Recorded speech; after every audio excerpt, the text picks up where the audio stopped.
Hey everyone, it's Alex here, and on today's episode of the YaBonks Show, I have a very cool seigniorage protocol called Champion Finance that I am going to pick apart on today's AMA here with Arron.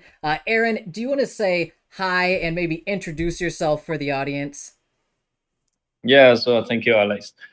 Yeah, hello everyone. I'm Arron from Champion Finance, and yeah, it's nice to be here today. So okay, let me take a little bit of time to introduce about myself. So yeah, I have joined in the crypto space from 2017 as a pastime investor. So in addition, I run a number of technology projects related to the finance and education, and starting from the end of 2020, I have spent all my time in crypto and researching about the DeFi. So now I'm working full time for German Finance, and yeah, I hope with this way we investor will have a better understanding about German Finance, and we can enjoy with it.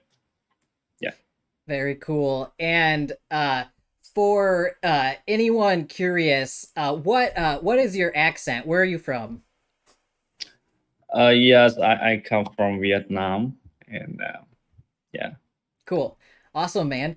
And also, for anybody listening for legal reasons and all that, I just want to state that I consider all DeFi projects and tombforks and everything like that. I consider these games. They're, high risk, high reward potentially. And I consider them games, and we're all participants here. So, for legal reasons, I just want to state that, give a little disclaimer for anybody watching, and this is a sponsored AMA for the record. And with all that being said, Arron, would you please give us a brief overview or an elevator pitch of what Champion Finance is? Yes, okay. Thank you for your question. So actually, Chamely Finance is the multi-pack elastic ego protocol. So we went live on, I think, around Just 20. just just to clarify, you said it's a multi-peg elastic algorithmic protocol, Yeah, right? Okay. correct. Yeah, and we went like on the 22nd of the July. So it's more than 2 months since then, and a lot of things have changed. So for now, we have total four token. The first one is the cham. The cham is a set token for every token, right? And We cham, have, does that stand for champion, like champion finance? yeah, Okay, correct. so cham Yeah, token cham is the champion token, and yeah, that's your share token, right? Your okay, correct. cool. Yeah, and we also have the UVIC. It's the back token. Back UVIC, to okay. USDC. And Yeah, what does UVIC stand for? Because I know you had an AVIC token, but you recently switched it over to UVIC. Uh, I know Yes, VIC because stands for victory, but what does the U correct. stand for?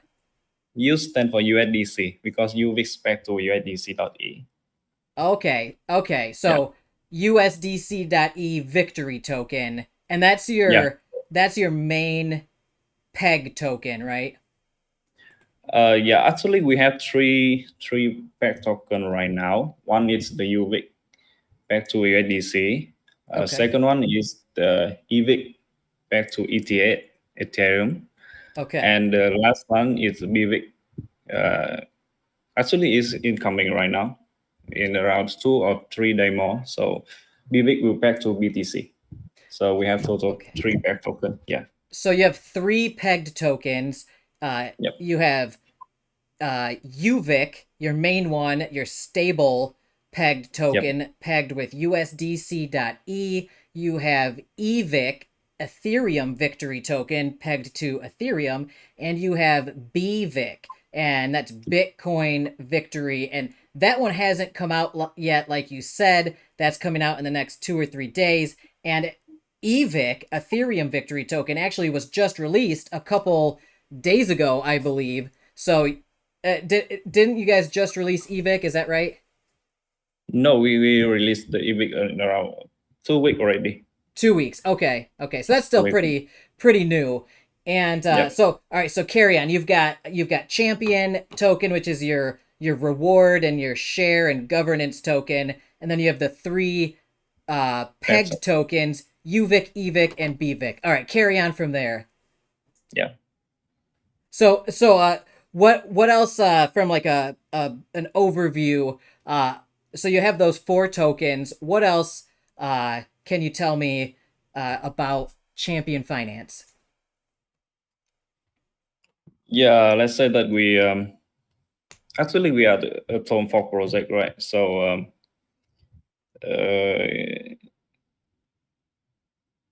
it's like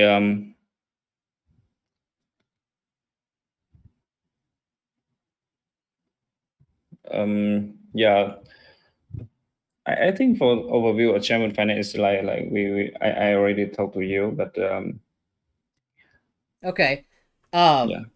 so with that being said, I know I wanted to kind of cover like your updates. You got a bunch of stuff rolling out every couple days it seems like. So, do you have any news or updates for us before we dive in to the mechanics here because I have a long you guys are doing a lot of crazy stuff. I know what we just said sounded kind of simplified, but you guys have so much going on with this protocol. So before we jump into all of that, do you have any news or updates you want to share with the audience? Yeah, actually, we have a lot of plan for Champion Finance, and yeah, and now we will run three pair token. That's I already tell you right, with the three boardrooms at the same time on the AVIC chain, and also we have some innovative features such as the Champion Booster Pool and detonator. We will working with the EMP for detonator and also Cool. champion ETF. Yeah, champion ETF for three boardroom coming. So everything just Okay. starting. Yeah. So you have three separate boardrooms, one for each of the pegged tokens, and then you said you have a champion booster pool, as Yeah. well as you're rolling out a detonator feature, um, partnered with EMP. And I Correct. actually did an awesome AMA with AJ from EMP Money. If you haven't watched that one, it's one of my most popular AMAs already. It's on my channel. Just look for Yeah, I AJ see. I see. Brockman is a legend, and we talk all about Detonator as a service, which you guys are taking advantage of. I think that's a great idea. I think it's a really cool product and service that they offer.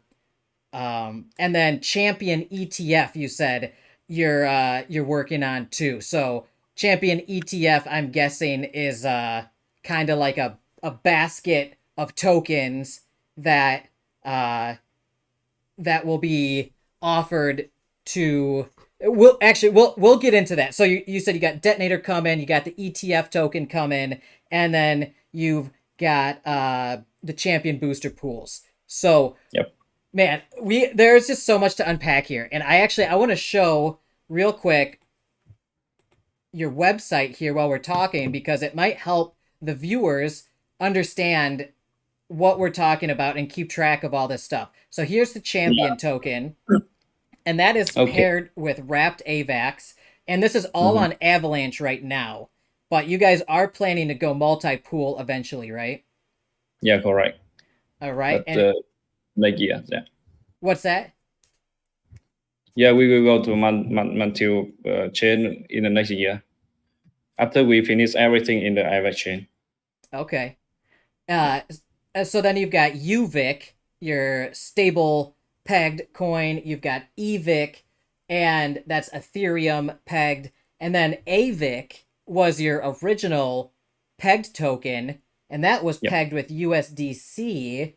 And you recently switched, you migrated that over to UVIC because you've added a few utilities and things like that to make it more sustainable and healthy for the protocol, right? Correct. Correct. All right. And you guys have almost $1 million in your TVL right now. So this surprises me because I am in a lot of tombforks, seigniorage Yeah, protocols, and I had not heard of Champion Finance until like a week ago on one of my live shows. One of the other hosts mentioned Champion Finance maintaining peg more so than other tombforks, and I was yep, like, wait, what? Who are these guys? And you actually messaged me like a day or two later, and we started talking, and yeah, so you guys are actually one of the better performing tomb forks in the space yep, right now in a bear market.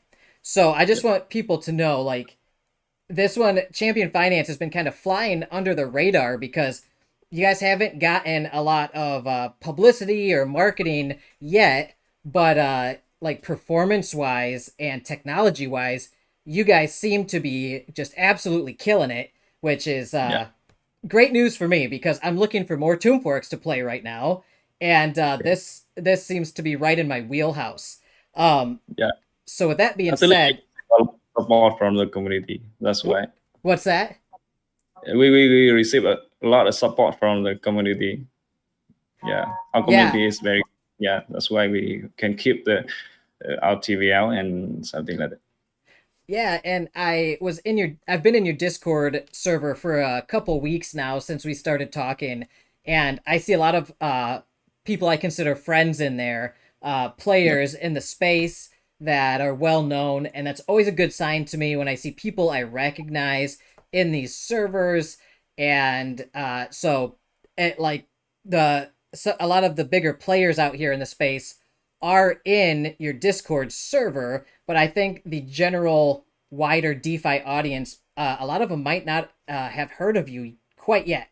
So, um, and also because of that, some of the APRs on some of the rewards on your like pools and your boardroom are insane, like insane, and especially for 2 months in, these numbers are yeah, just wild, dude. So like your farms are pretty good, right? Like between 0.5% to like 2%, but your boardroom, which is printing and has been printing a lot, and yeah, the numbers are insane here. Like hmm, your boardrooms, and we'll jump into this, but you've got like each boardroom has 3 different pools in them. It's not a typical boardroom. You have, yeah, your share token portion of the boardroom, but then you've got like you can stake an LP receipt token and correct.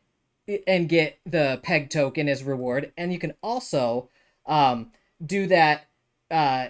You can also get the LP receipt token for another pair, which is champion AVAX, and the numbers here are crazy. So like at first you've got like about 6% if you just single stake champion in the boardroom. That's Yep, nuts. 6% a day. All right. And it was, yeah, that's crazy. And that's rewarding in USDC.E victory token. So yeah, in stable coin pegged token, victory token here pegged to USDC.E is worth right now more than peg, which is would be $1. It's yep, worth $1.31 right now. So you're like 30%, 31% above peg. So with that being said, man, like this thing's printing like 6% a day, 30% above peg, and then the LP token here, if you were to take UVIC and pair it with USDCE and stake it in YieldWolf to get the YieldWolf LP token, and you stake that in this boardroom, that would get you yeah, like 8.5% per day. And correct. even crazier, if you take the share/reward token champion, which is right Chamtoken. here, it's like $17.50 right now.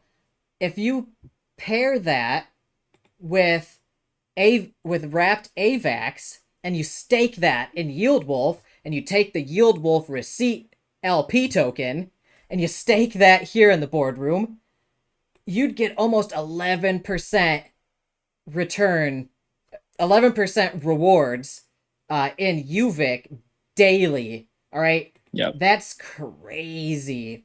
So by the time this video comes out, like, people are probably going to pile in here.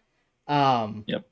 Because I know, just to let people know, I'm going to throw some money in here. Not a crazy amount. I'm not a whale Yep. or anything yet, but I'm going to throw probably a couple $100 in here, just to see what happens, just for be transparent with everybody.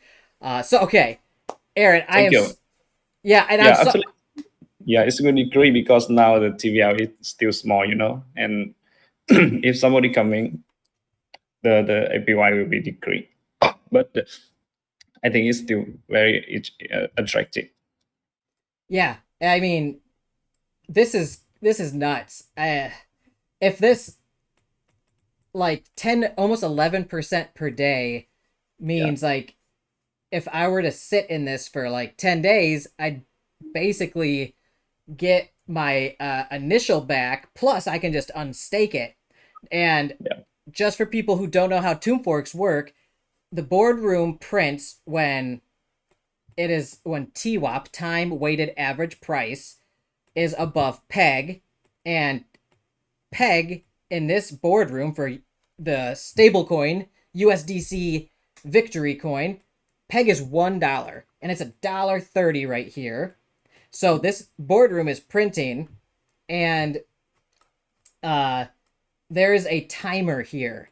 So you can withdraw your initial after 6 epochs, I believe. Is it 6 epochs? Yeah, CE And an epoch is 6 hours in champion Yeah, finance. So correct. 36 hours, if you stake in here, you can withdraw your initial after 36 hours, and you can Yep. claim your reward tokens every 4 epochs, right? 3 epoch. 3 epochs. Okay, yeah. Yeah. So 3 epochs. So after you stake in one of these, 18 hours later, you can claim your rewards, and then both timers reset. So Yep. it'll be 6 epochs again and 3 epochs again for these two. Yep. So that's basically how this works. So if you put anything in here, you gotta wait 18 hours to get your rewards, or 36 hours to unstake. And if you do anything like add or withdraw, if you do any actions here, it resets both timers. Just for clarification for anybody new to this kind of thing, that's how tombforks work. All right. Now, Aaron, we got so off topic already, but I just had to point out the crazy numbers in here, because a lot of people will only watch the first 10 minutes of this, and like, I wanted them to see how crazy this is. Also, the Chamily Pool, which is going on for another 11 days. Super juicy rewards right now. You get paid rewards in like 3 or 4 different ways. You get AVIC, cham, and you get we'll get back to this, but is this APR the aggregate? Is this the total reward that you would get in the Chamly Pool? Yeah, this one like the reward from the DAO fund, and actually the Chamily Pool is a special pool for to build the deep liquidity to AVIC. So we have the reward from DAO fund, and also reward from the auto compound, and also reward from the boardroom. Yeah, we have totally 4 reward in the Chamily Pool. Okay. 4 rewards in the Chamly Pool, and it's going on for 11 more days. So before we dive into all the details on these, on your whole thing, on your whole protocol, I just wanted to point out this. Yep. 11 days from the recording of this, and I'm probably going to publish this in 24 hours or so after I edit it and do all the work on it. So it'll probably be 10 days left for the Chamily pools.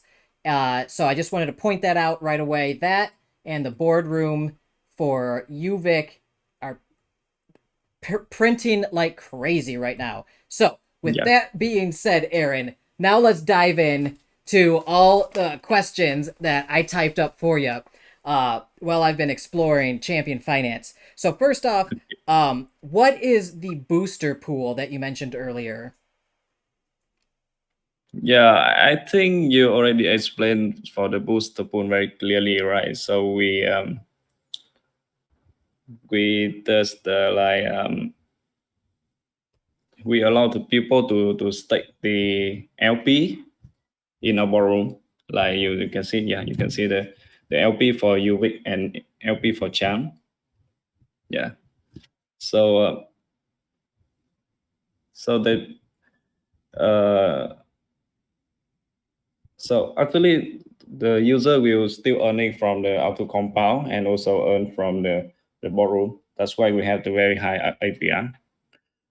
So, oh wait, that's something that I forgot to mention. If you stake one of these LPs in Yield Wolf, it Yep. auto compounds in Yield Wolf Yeah. Auto compound in while you. while you're getting paid rewards in the boardroom at the same Mm. time. Yeah, correct. That's why we call it booster pool. It's I like a see. double reward. Yeah. So, is this APR showing the compounding, the auto compounding plus the UVIC rewards combined? Yeah, correct, correct. Okay. You can see the APR of the farm in the top I 1.06. Yeah, from the So farm and and this is what I would get in Yield Wolf yep, if I were to stake it here. Well, this is the other pool. So let me pull up Yield Wolf for I'm looking at Cham AVAX. Let me pull this over here. Okay, so Cham AVAX LP and Yield Wolf is doing like a percent daily. It's got almost 78,000 TVL here. And so 1% is coming from Yield Wolf, and the yep, other 9.3% or so is coming from the UVIC rewards, right? correct. Okay. Cool. Good to know. So if you are staked in here, you would only this UVIC here would be that 9 point whatever percent that we just talked about would show up here, and then this 1% would be in here, and that's separate. So if people are looking and they're expecting 10.48% to show up here in the UVIC earned in the boardroom, they would only see the 9% or so here, right? Yeah, correct. And then the other 1% would be accounted for here Yeah, in from the auto compounder. yeah, Okay. I wanted to clarify that before anybody says, hey, it says 10 point whatever percent, but I'm only getting 9% here, right? I just want yeah. to clarify before people start fudding in the Discord server about that.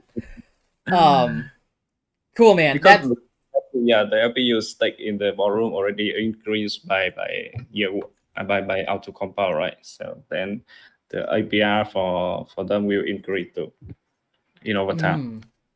Yeah. okay. Yeah. So that's interesting. So the value of that LP receipt token, as it's going up in value because it's growing, Yeah, it's auto compounding. correct. This the dollar amount here that you have staked will be Will increase. going up at the same time. Yeah. That's crazy, man. That's crazy. And Yeah, that's why we use auto compound for this. man, and there are only a couple I mean, there aren't many protocols that do that. It's becoming more popular, but it's very rare still. But it's becoming a thing where people are thinking about receipt tokens, and it's like another layer of abstraction. Like it's another like derivative that you can play with. Yep. Um, and I've done a video in the past on I don't mean to mention another protocol, but I did a video on Alto protocol, and they have like the bank, the Deep Blue Bank, and they also do like staking of LP tokens, which I thought Mm-hmm. was crazy a few months ago, and and to see it come up again, especially in a tombfork, a seigniorage protocol, is very exciting for me because I am all about seigniorage protocols at the moment. And I don't know how I never heard of Champion Finance until like 2 weeks ago, man. Um, Yeah. yeah, so this this is crazy, and I want to show uh so okay, before we break down what makes you guys, oh okay, I just want to mention it. You guys have a very special feature that no other tombfork has.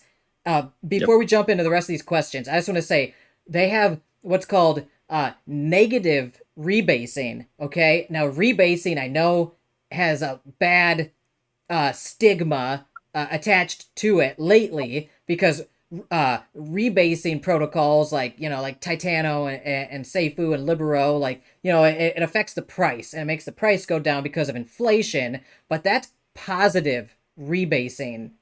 This Yep. is this You guys have a negative rebasing feature which works the opposite way. So if you guys get too far below peg, you have an emergency feature that switches on automatically and it negatively rebases, which means it automatically lessens the supply. It deflates the supply of the pegged tokens Yeah. and Correct. increases the price automatically. So if I'm holding the peg token in my wallet and it's like at 70% of peg, all of a sudden it'll kick on negative rebasing and the amount of those tokens in my wallet decreases, but the price, the value of those tokens increase. So the actual like dollar value would stay the same in my wallet, but Correct. the Yep. price of the pegged token itself would be rising and the quantity of the pegged token would be decreasing. So I would have less pegged tokens that would be worth more money, Yep. and the value in my wallet would stay the exact same. So like the dollar value in my portfolio would be unchanged, but the pegged token would be just automatically going back up to peg because of negative rebasing.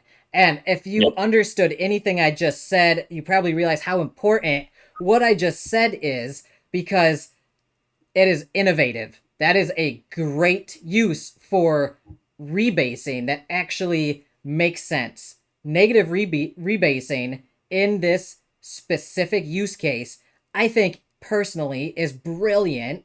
And I think it eventually will become a standard feature in tomb forks and seigniorage protocols going forward. I'm calling it now. I think you guys really came up with something very smart here that I am very it blew my Yep. mind when I finally understood what you guys are doing, and I think that's why you guys have maintained peg so much for so long. So there you go. I think that's genius what you guys did. Yeah. Actually, I don't like the rebase because the rebase will be cut off the circulating supply, right? So, but we think that is our the emergency. Yeah, we will use the rebate for emergency case. Because the risk buy we will have to stop the panic sell and when the people seeing the price falling down. So the panic sell happened in the many project, and I Yeah, think it's main reason for the crash. So and yeah, a I lot of think. people call that like the tomb fork death spiral, right? Yeah. Where if you lose peg and the boardroom stops printing, people lose faith in the project and then panic sell, like you said, and Yeah. that could be the death of a project. But you guys have an automatic fail-safe in place to prevent that from happening. Yep. And if you look, so UVIC's very new. This just came out. That's why you're seeing this chart like this. This is UVIC. So 3 days, like it pumped like crazy because everybody's excited. And then, you know, this is all new tokens have this. But Yeah. AVIC Low is, liquidity. what's that? Because low liquidity, that's why the price will be grow up and down very, yeah. And AVIC has been your main pegged token up until just a couple days ago when you guys switched over to UVIC. So the liquidity is low on UVIC, Yep. and you're transferring over the AVIC liquidity to UVIC. Looks like this is some kind of arbitrage happening. I'm guessing you guys have like an arbitrage feature set up to transfer over that liquidity. Is that right? Do you guys have your own arbitrage bot? Yeah, we have the bot. Yeah. Cool. So if you guys see like these kind of candles here that happen at the same time, that is most likely the project's arbitrage bot right now switching over the liquidity from AVIC to UVIC, and the prices eventually will equalize.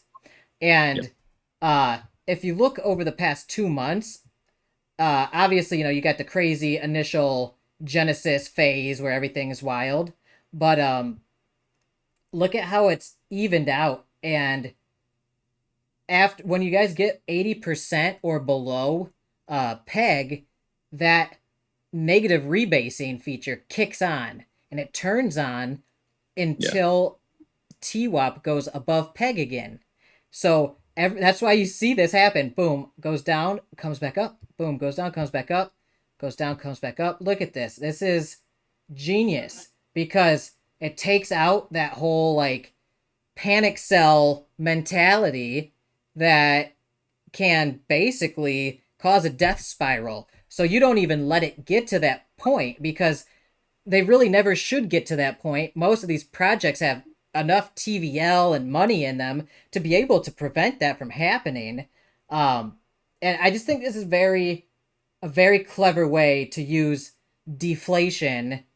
Negative rebasing is a form of deflation that it instantly increases price, right? So a lot of people hear deflation, they think of burning. Now, if you just burn a token, nothing happens to the price. You usually have to do a buyback and then a burn, and it's not a perfect system.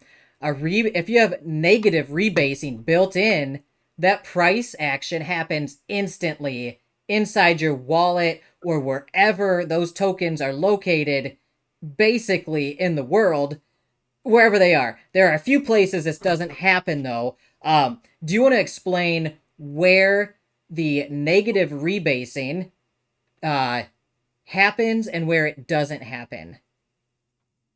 I know I'm jumping ahead a couple questions, but while we're on this tangent, I just want to, well, I've explained how negative rebasing works. Do you, because I know it happens in the wallets, and I know it doesn't happen in the boardroom rewards, right? Yeah. Actually, the rebate will happen for all the token in the wallet, in the LP, and only except the token unclaimed from the boardroom and the node and in DAO and POL fund. So basically, all will be affected by rebase. Okay. Okay. Yeah. So just to clarify, the negative rebasing that happens to the pegged tokens if they drop to 80% or lower, or I think if they have 10 consecutive epochs below 60% peg. now. 60% now for UVIC and EVIC. We already changed. Okay. Okay. So if UVIC and EVIC go 60% or lower, yeah, correct, the negative rebasing kicks on until it's above peg again. Or if there are 10 consecutive epochs below peg, then it kicks on and brings it up above peg again. And we can see that happening here. And that's why you get such a beautiful looking chart for that pegged token. It's actually like algorithmically pegging it, right? Like a lot of people say they've got an algorithmic peg token, but most of it's community driven. This is algorithmically actually pegged. The only other project I know really doing it in a algorithmic automated fashion is Dex Finance, and they're one of the other projects, tombforks, that have been above peg more often than not. I think Dex Finance has remained above peg. You guys, I think, lately are one of the only other tombforks that have been above peg. So, like, that's it. Whatever you guys are doing is working. And it's been 2 months, right? So, with that being said, when it negatively rebases to bring the price back up, it affects all of the peg tokens, UVIC, AVIC, whichever peg token is in question. It will do it in all the tokens in wallets and all the tokens in the LPs, which means it's important to know when the negative rebasing happens in the LPs, that means the price will stay the same, right? So, or like the value, if you will, like the actual like value of the token will remain the same, even though the price is changing. So it does that in the LPs, and that's what changes the price of the token to go up, compared to what it's paired with. Like, so if it's paired with USDC, but the price of UVIC or AVIC is going up from the negative rebasing, that's why on, Dex Screener here, you see the price rebounding because the pair is going like this, right? So anyway, and then the boardroom rewards right here, if you have any UVIC rewards or EVIC rewards or AVIC in one of the boardrooms and you haven't claimed them yet, they will be unaffected by the negative rebasing, which means the quantity of those tokens here will remain the same. However, the dollar value, the price of those tokens, whenever you go to claim them and if you sell them later, will be worth more. So I as I was going through all your documentation, by the way, you've got like a 40-page white paper. I've gone through it a few times now. It is quite the read. It's very educational. If you guys have any questions about any of this stuff, go read their white paper. Their documentation's just insane. You've got so much great information here. So everybody read this, and what you'll find out is if you're thinking about how to make a lot of money, one strategy... we mentioned very clearly in our documentation. That's why everything we mentioned in our documentation. The documentation is very thorough, and not many projects have thorough documentation, and a lot of other projects just copy other people's documentation, but you can tell you guys wrote this out specific for your project. Like, this is very cool because you guys, in your own words, are very clearly and accurately explaining these unique mechanisms like the negative rebasing that nobody else has that I know of in a seigniorage protocol. So with that being said, a strategy I came up with, and this is not financial advice at all, right? I don't know if this will work or not. I haven't tried it yet, but my strategy is I am going to, I'm going to put stuff in the boardroom while you guys are above peg, and I am not going to claim the rewards. I'm going to leave the rewards accruing here, and I am going to wait for whenever you guys dip below peg again, and if that negative rebasing kicks on and the price of the token goes up, then the price of the tokens here are going to go up, and and the amount that will be here will remain unchanged. Now, if I had claimed these rewards into my wallet and I hadn't sold them yet, when that negative rebasing happens, the amount goes down, but go down. But the price goes up. So the value is technically the same in my wallet, but in the boardroom here, if they're unclaimed, the quantity stays the same, but the price of the UVIC token's going up on the market. So, like, your value overall in here goes up. That's You're very smart. What's that? You're very smart. Debatable. But I figured that one out, though. So I think that's a super cool strategy. And thank you, by the way. Thank you. But I when I was reading this white paper, I came up with that. I'm sure you guys have all talked about that publicly in the Discord and stuff. But yeah, I thought that was like, oh, that's a genius idea. And same with the nodes, right? The nodes are not affected either, correct? Yeah. So if you lock up in the nodes, then the quantity that you have staked and locked up for the nodes stays the same, but the price will go up when that negative rebasing happens. So whenever you unstake from your nodes, you'll have that same amount of the pegged token that you locked up, but they'll be worth more because of the negative rebasing making the price go up. And the same goes for your DAO fund protocol owned liquidity, right? You guys, the rebasing, negative rebasing doesn't happen in the protocol owned liquidity either. Yeah, correct. Okay. Yeah, POL and DAO as well. POL, for those who don't know, POL stands for protocol owned liquidity. In seigniorage protocols, a lot of the liquidity is owned by the end user.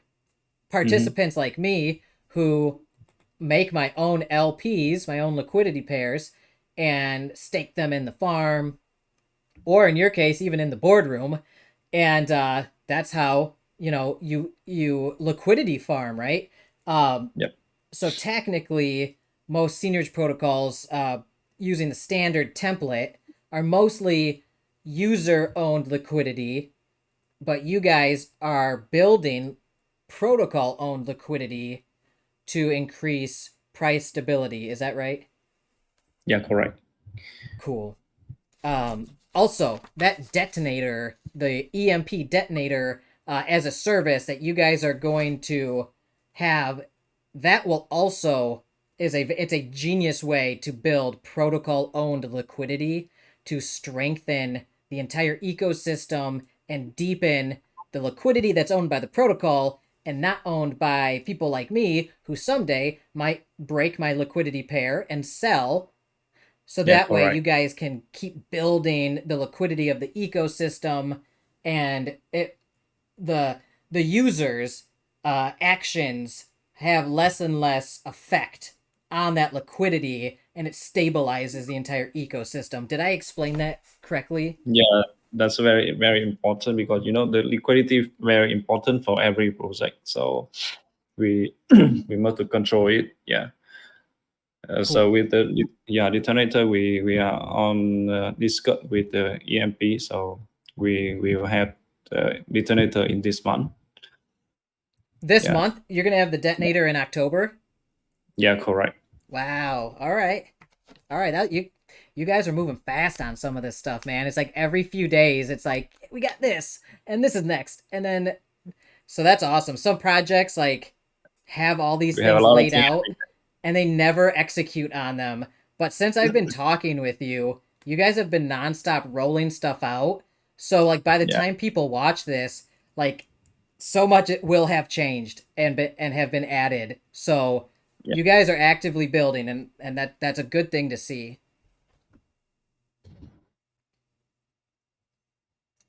All right, so let's talk about another new thing that you guys are building. What is Champion ETF? Yes. I think you know about the ETF in the Dex Finance, right? Yes, Dex Finance has an ETF style reward token that Yeah, it uh, is because the problem with the tombfork now is the inflation and the panic sell on the back token.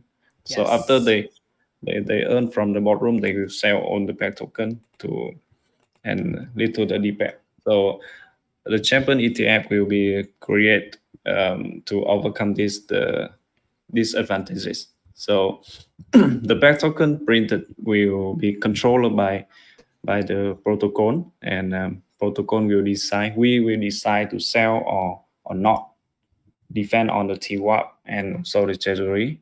So the user will receive the ETF token instead of the back token, and then they can use the ETF token to swap to other assets like the BTC or ETH or USDC or something from the ETH funds. Yeah, that's the Hmm. way. So we Okay. can control the back token. Very, very cool. And that has worked so well for Dex Finance. Yep. And I think because of that, that's why they've never lost peg, because they've essentially uh, diluted the pegged tokens paid out in the boardroom with Yep. blue chip tokens and other tokens all mixed in there, which still give you value, uh, Mm. dollar value if you went and sold everything, but the sell pressure on the actual pegged token itself is minimized, which Yeah. keeps psychologically everybody happy. It keeps the boardroom printing. It makes Hmm. the tombfork, the seigniorage protocol, Yep. very healthy because it limits the inflation on the pegged token, it limits the sell pressure on it, which keeps its price high and Yep. manageable. But at the same time, you can pay out in other ways, like your ETF fund will pay out, like you Mhm. said, in Bitcoin, Ethereum, and whatever else you guys have in there, right? Yeah, correct. Cool, man. I love that idea. I think Dex Finance hit the nail on the head with that. I think it was brilliant, and I'm glad to see uh you guys basically saying, "Hey, we see that working. Let's do the same thing here." And Yeah.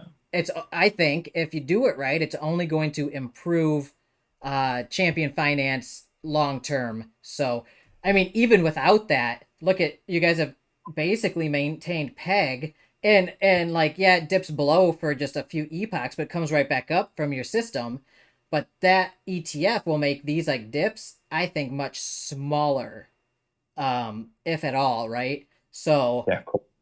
It's it, more stable. it'll be even more stable. So I love that you guys are seeing like what's working for other people and being like, yeah, let's use that, and okay, let's use that, and let's take that, and just like building. It's basically you guys just are adapting, right? And I We love it. content is learning, right? We need to learning everything from the other. If they good, we can take and apply to our project. Yeah. Yeah, I That's think learning. that's awesome. You guys are thinking that way. You're staying agile and you're adapting with the times. Rather, because if you're not growing, you're dying, right? And that's what Yeah, correct. happens. These projects get stagnant. They're not building. They just like fork something and then just that's it. But you guys are nonstop building, improving, upgrading, taking what works, what's trending, and and there's even more. So, with all that being said, um, you guys also are coming out with your own decks, which is popular as well. Um, while we're talking about all your features, do you want to mention the decks right now, or do you want to save that for the end? Yes, for the days we also developing the days now, the balancer days for. So I think we can launch the deck in November, Okay. and So a balancer DEX, for those who don't know, balancer is a very large and popular decentralized exchange. I think balancer's on Ethereum. Am I right? On Ethereum network. Uh, yeah, I think balancer's on Ethereum. Anyway, and what it does is they're very complicated. If you haven't looked into a balancer style DEX, you should. They're very cool, but basically it takes away the standard LPs as we know them with like a Yeah, pancake swap or a uniswap style DEX or a Trader Joe. Those are to me are like the basic DEXs. The balancer style DEX is like the next level where yeah, it's it's so totally different. totally different, very powerful, gives a lot of control and revenue generating methods, like you were saying, and also has like governance and voting to allow participants and the stakers, the liquidity providers, to be able to kind of direct where the majority of the DEX rewards go for liquidity providers so they can kind of guide their own journey in terms of like what they want to provide liquidity for and get paid for. So if they want to get paid more for blue chip stock or blue chip crypto, they can. If they want to get paid more for stablecoin farming, they can. Anyway, tell me about what you guys have planned for your balancer style DEX in November. Yes. Actually, the we are building our decks. So the decks will add additional utility for our current token. And generate the revenue stream for our protocol and investor. So we will bring on our token to the decks, so that our holder can take more the revenue from the decks as well, from the swap fee or something. Yeah, Okay, so the swap fee. So for those who don't know how dexes work, they take a small fee, and a part of that fee goes to their profit, the dex itself, like that's their service fee for making the swaps. And then they also take a little bit of a fee for the liquidity providers, for the reward tokens that get emitted to the liquidity providers. Now, the portion of the DEX fees that go to the DEX profits, you are going to use to support yeah. your The tokens. buyback token. Yeah, So you're going to do like buybacks yeah. of Buyback. Yeah, what? So yeah, so explain to me how you guys are going to use the DEX fees to support your tokens. it's like we will have the fund to buy back and burn the back token to support the protocol. Yeah, you can see that we will combine the but Lex and also the tombfork. So the people they provide the LP in the tombfork will also can provide LP in the Lex, so they can have the more incentive for the liquidity provider. Okay, Yeah, so people will be able to stake their LPs or to basically provide liquidity for these different pairs on your yeah, decks and then earn their in rewards on that yeah, decks yeah, on the uh, Lex and also in the tombfork and in and the also tomb in fork. yeah and also in the booster Okay. pool. So so you can take your LPs and stake them in here like you're doing right now with like the Yield Wolf Correct. LP receipts, and you can take those receipt tokens and stake them in a booster pool in the Yeah, boardroom. You'll be able to yeah, do that using your balancer style DEX liquidity pool receipt tokens. You'll be able to take yeah, those, and while you're earning liquidity rewards on your balancer style decks, you will be also able to earn booster pool rewards in the boardroom with the yeah, receipt token. yeah. Correct. That's a tongue twister, all of that. Yeah. Cool. That's why That's we develop the dice now. Yeah, We What's can that? have, yeah, we can do many things with like. Yeah, and th- like I have done an entire AMA just on a balancer style decks itself, and it was like 2 hours long, and we barely scratched the surface. I feel like so another tombfork that I am actually in Ames DeFi. Their Mm, like team built a balancer style decks on Binance Smart Chain called Equinox, and they're actively applying these principles to support their other protocols like their tombfork, and it's working well. They're able to increase the liquidity and use the fees for buybacks and burns. So when you guys do your buybacks and burns from the DEX revenue, are you going to use it to support the pegged tokens or the champion token, the share yeah, token? we will support the back token. Okay. Yeah, we will support that token. And actually, the cham token will be used as a governance token in our days.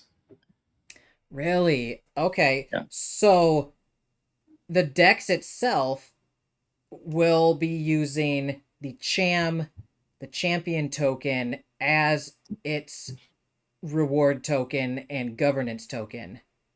Uh, the cham will be used as a governance token because we have the voting on balancer days, right? You know the voting in balancer days. Right? So we, The V yeah, the V cham. We have VCHAM. the, yeah, V Yeah, cham. VCHAM. And then we will have another token to reward the liquidity provider. Okay. Okay. Yeah. So the cham token itself though would not be rewarded to the liquidity providers on the DEX, or would they? Correct, correct. We will have another token. You'd have another token. Okay. Do you have a name for it yet? Not yet. Yeah, Okay. Okay. yeah. I'll keep my ear out for that one. So, uh yeah, so that's awesome, and that's coming in November. Now, let's backtrack a little bit. I want to cover some of the more like standard questions that I ask that my audience really appreciates, like the risks, the security, the Yes. team. Let's cover some of that stuff. What so okay, who else is on the core team, and what countries are everybody from? Yeah, we have three people in the core team, including me and Arita and Peter. So Arita is our head of that. So he is working in Japan, and Peter head up our community, and now he's working in Singapore. And we have some other from the over the world. Even we have some guy from the US and UK as well. Nice. So you know the, yeah, crypto work around the clock. That's why so our team can support the community 24 hours per day. Yeah, it is Yeah, a round the clock. That is yeah, why I drink so much tea and clear. coffee. So, all right. So it's you, and then you got Arita. Arita is the head of development and Arita is in Japan. And then you have Yeah, Peter, and he Peter. is the head of community management. And Yeah, correct. Peter is in Singapore. You said, right? Yep. Cool. And you, Aaron, are in Vietnam, right? Yeah, correct. So you are like opposite side of the world, almost like exactly from where I'm at in Florida in the United States. Yeah, correct. Cool, man. All right. So, are any of your team members KYC'd, and with who? Yes, actually, we have two member from our team is KYCs, me and Arita, and we were KYC by Interfi. You can check the certificate for KYC in our website. All right. So you Yeah, and Arita are both KYC'd by Interfi Network, and here's yeah, the KYC. Check it out. And yep, yep, and I have and InterFi is a legit KYC company. I've known about them for months. I've worked with other projects that have been KYC'd by them, so they're not Yeah. a fly by night KYC organization. They've been around for a while. So Yeah. now another hot topic these days is how is the team compensated by the project? Yes.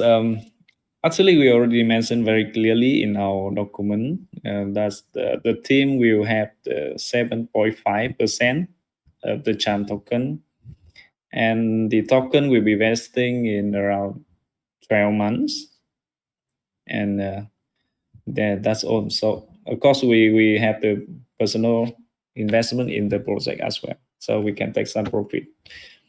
Okay, and Yeah. that's good to know, and that's a very common compensation structure for a seigniorage protocol where the team gets allocated a portion of the share token, in this case Yeah. champion. You said 7.5% of the champ supply, which, by the way, Yep. the champion token is emitted for 12 months, right? Yeah. Correct. So the share token in a tombfork usually is emitted as rewards for farming for 12 months. Some other protocols change that to maybe 2 years or 6 months. It depends, but 12 months is standard. Yeah. So for 12 months, while champions being emitted as rewards, you guys will have your team tokens will be vesting, and then at the end of that, you guys will be able to do whatever you want with that 7.5% of the champion tokens, and that is all good in my book. So if you guys aren't familiar with seigniorage protocols, that's a very standard way for the team to receive compensation for their work. So great, great to know. And then you also have personal investment in this too, so that's a good sign that you guys believe in your own project. Yeah, of course, my man. Yeah, actually, I invest a lot in my project as well. Awesome. Well, cool, Yeah. man. I'm going to invest. Well, I don't like using the word invest because, regulatory uncertainty in this whole space and everything. So, like I said, I like to think of DeFi projects as web based games, right? So, I am going to play around in Champion Finance myself, and I might throw in a few tokens and see what happens. Not financial advice, by the way. Yada yada yada. Um, so next question: are your smart contracts audited, and if so, by who? Yes. So all the contract audited by Zero X Squad, and I think Zero X Squad is very well known auditor in the DeFi space, right? So Yeah, yeah, yeah, actually, we spend a lot of money for them. yeah. And actually, I have known about Oxguard for a long time, and I let's see. Here we go. Yeah. So So here is the EVIC token, for example, and yep. it's a very standard audit. And check these out when you guys have time, but everything passes. The only issues that that I found in any of the audits were low severity issues. So according to Oxguard, there's no high or medium security issues. It's all low severity stuff, mainly like I think one thing was like maybe like a gas optimization recommendation they might have had, and a centralization issue, which any team managed project has centralization um, powers, right? So like you guys can change how like the percent of rewards emitted in the boardroom to different things. And some people like to see complete decentralization, but in a project like this where you got to manage things carefully uh I to think we need to manage this because sometimes we can change depend on the price action, right? And we can change depend on the actually situation. But I think Exactly. no problem. No. Yeah.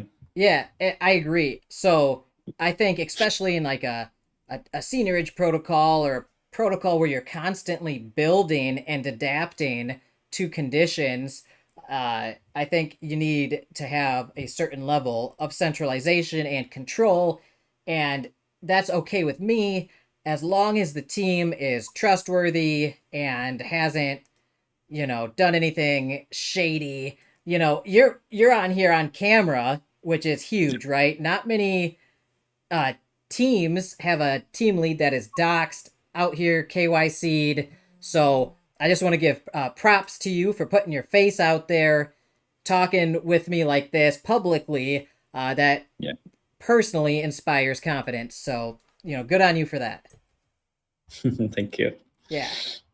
All right. So Oxguard is a legit uh, audit company, by the way. They're not cheap. They've been around for a long time. I've read a lot of Oxguard audits since I've been out here. So that's all good. Also, do you guys have multi-sigs and or time locks on any of your contracts?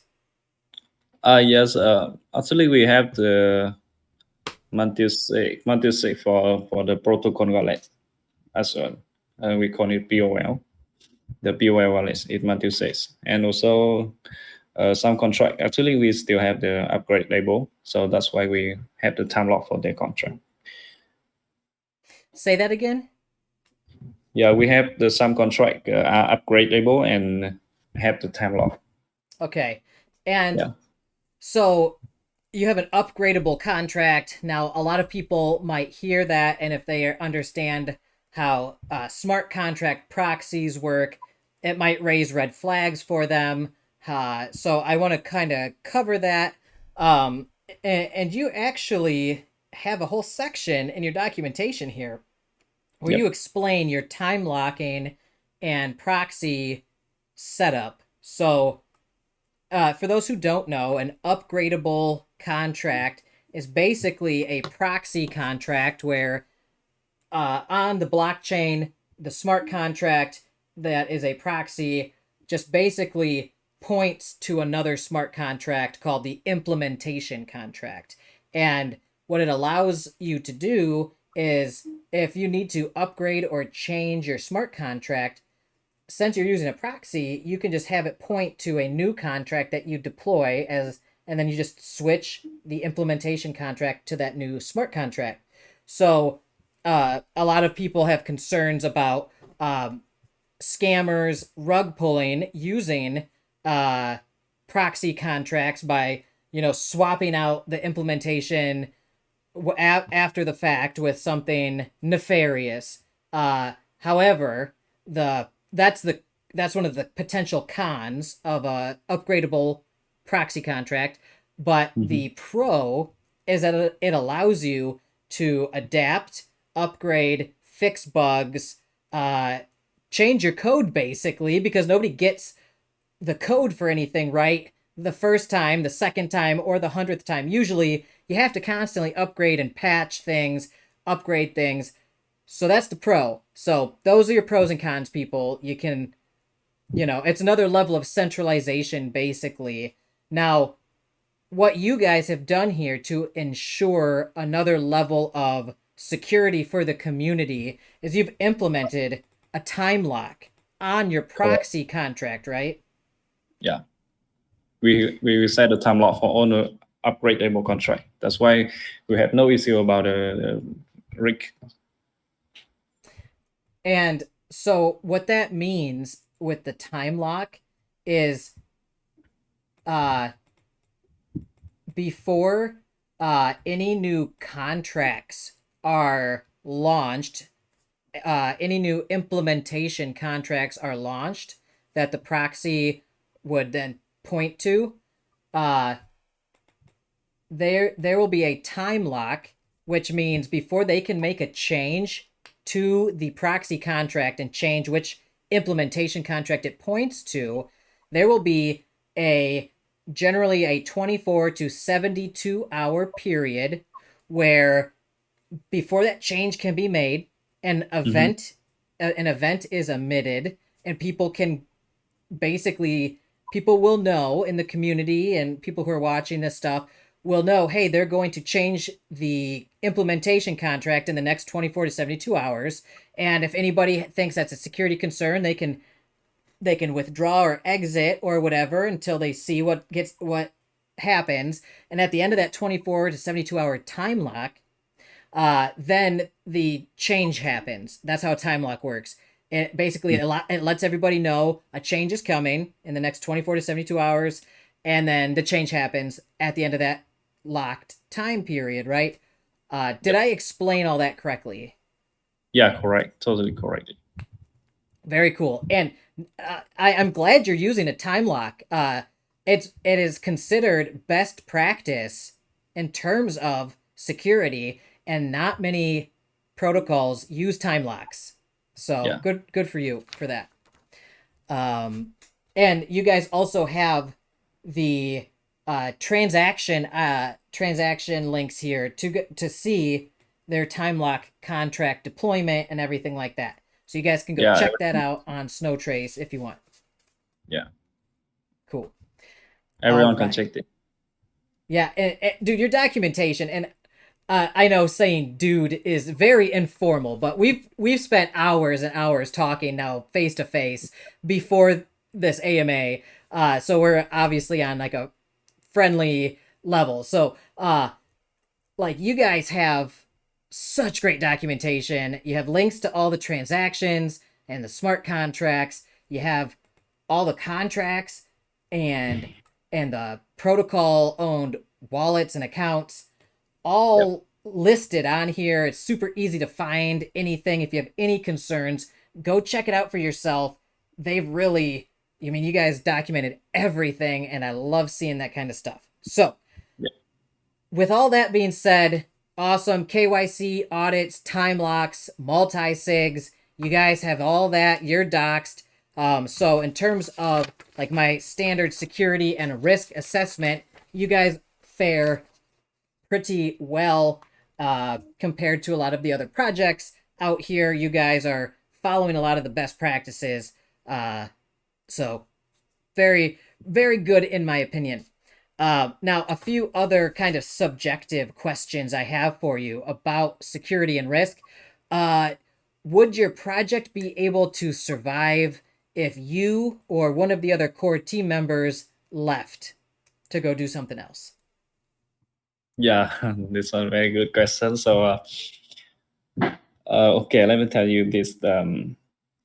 In our vision, we are not just another tombfork. We are not only the tombfork. We have been working hard day by day to build our ecosystem. Our vision is become an ecosystem, not only the tombfork. So, with our product, right? You can see our decks or something, game file or something. So, actually, we can promise that we never leak the protocol. So actually, our protocol can go on this way long in this bear market. So I think it's not only the effort by the core team, but also from all the team member and the the community as well. So if any member of our core team leave, yeah, actually there will be a center of difficulty, but I think we will overcome. Okay. Yeah. So, and they're like pros and cons to that. Like, the pro is like the people on your team are very good at what they do Yeah. and everything, and they have the trust in place and all the work that they've done. But the con would be, it's hard to replace people, right? Yeah. But you're saying it would be difficult but possible to replace Yeah. a team member if worst case scenario you had to. Yeah. Cool. All right. Well, good to know. So, and there are like with your multi sigs and everything, if somebody were to leave, you would be able to like pass off that To um another. to another person. Okay. Yeah. Good. All right. Now, do you think the project would survive if this bear market continues longer? You alluded to that a little bit in your previous answer, but do you want to kind of talk about that a little more? Yeah, actually, I believe that the bear market will be end soon, and we can see everything turn back. Because I strongly believe in the blockchain technology and also the DeFi. But I think this is very difficult time now. But our project, Chamely Finance, is still, you see, we are still on the project that can be maintained and also developed in this time. So that's why I believe in our vision and also team capacity, and along with the support from the community. Actually, for us, the beer market time is a good opportunity to focus on the perfecting our product. So yeah, I think the spring will come after the winter, right? Yeah, I think so, and I'm not going to try to time the market or like make any like calls on when I think we've hit bottom, but Yeah, I think we're getting close. And yeah, you're right. The spring does come after winter, so after the bear market, there are bull markets. So eventually, we're coming out of this thing. yeah, But you're saying like the bear market's the perfect time to perfect your product and to build and innovate uh, correct. and everything that you guys are doing right now.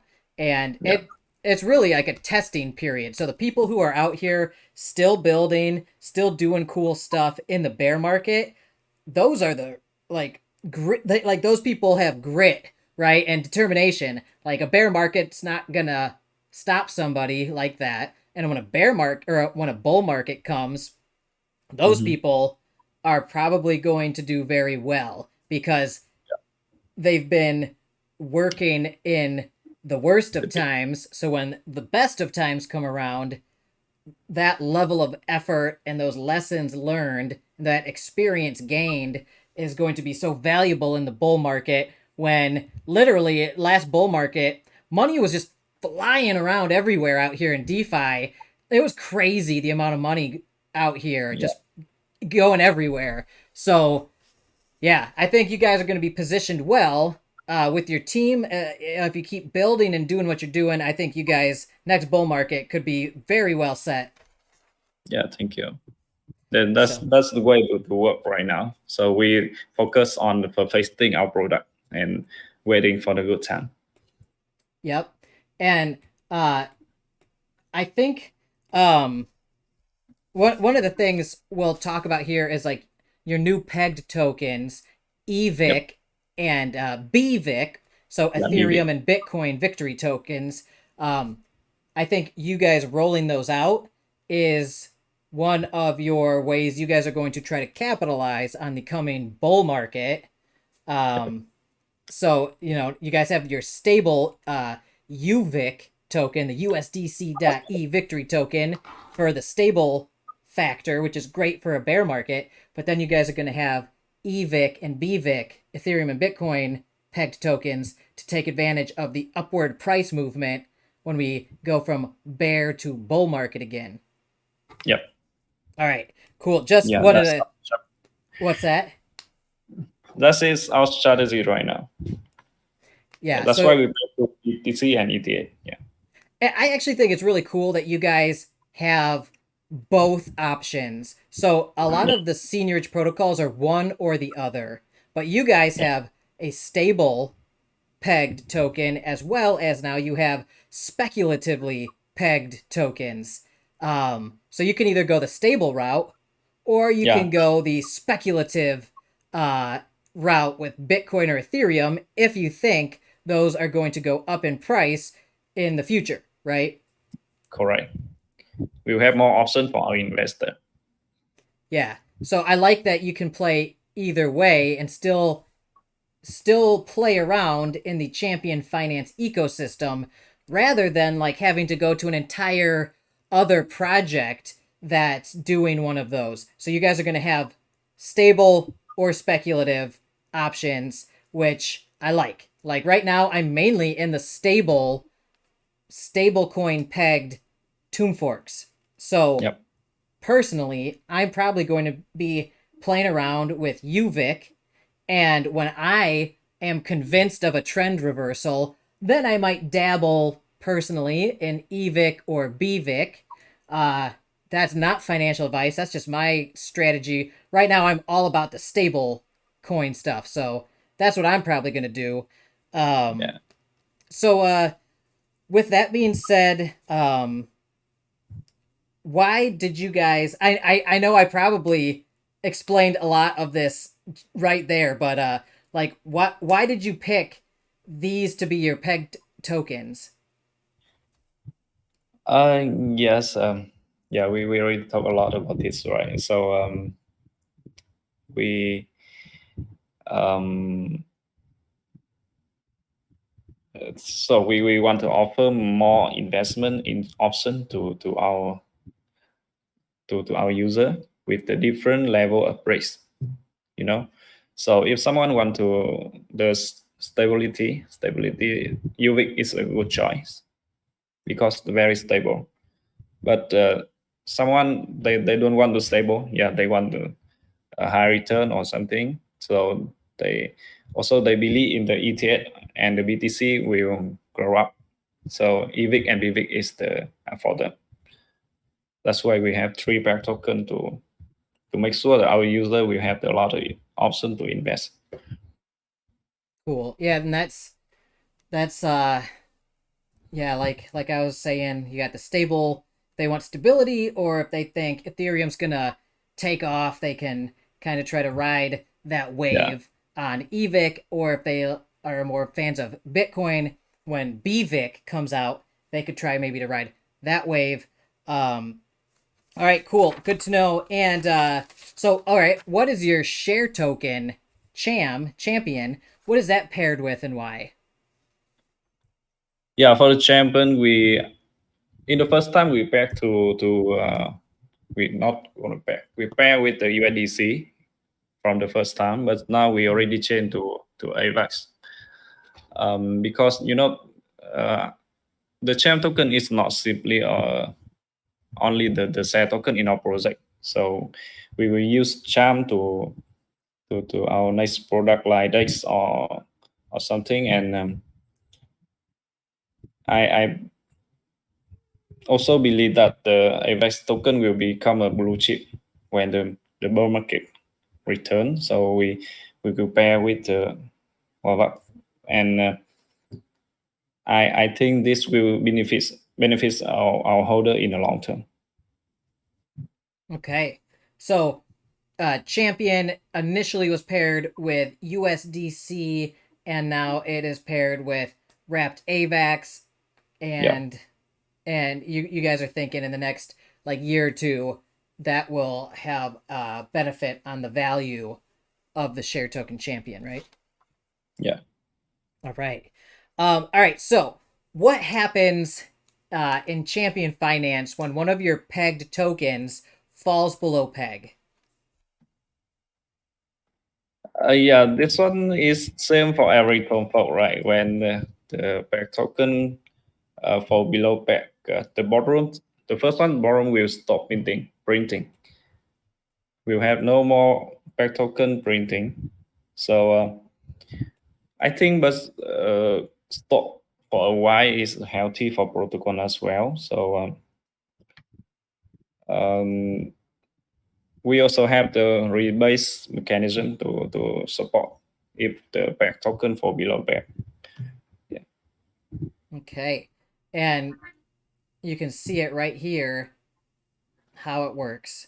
And you can read the details here uh in their white paper. If you go to rebase mechanism, and it shows the two conditions where it gets kicked on, and I think you guys have to update this with the latest update you put This out.